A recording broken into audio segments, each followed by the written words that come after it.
నాకు తెలిసిన ఒక ఆయన ఉన్నాడు, చిన్నప్పటి నుంచి పిల్లల్ని ఎంతో కష్టపడి చదివించుకున్నాడు. తిని తినక చాలా ఇబ్బందులు పడుతూ చదివించాడు. మొత్తం మీద అబ్బాయిది ఇంజనీరింగ్ పూర్తయింది, జాబ్ లో జాయిన్ అయ్యాడు. జీతం ఎంత అయ్యా అంటే 8,000. మెల్లిమెల్లిగా కంపెనీలు మారుతున్నాడు, 30,000 అయింది. 6 ఏళ్ళు అవుతుంది ఇప్పటికే. ఈ 6 ఏళ్లలో ఆ అబ్బాయి ది బెస్ట్ కంపెనీలో ఉన్నాడు సాఫ్ట్వేర్ ఇంజనీర్ గా. యాన్యువల్ ఇన్కమ్ ఎంతో తెలుసా? 50 లక్షలు. నిజం నేను చెప్పేది. వాళ్ళ కళ్ళతో సరిగ్గా ఎప్పుడు ₹1,00,000 చూసిన జీవితాలు కాదు వాళ్ళవి. అంతటి హీనమైన స్థితిలో బతికారు వాళ్ళు.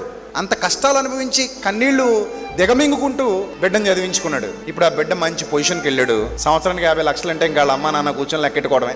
ఏమనాలి ఇప్పుడు దాన్ని?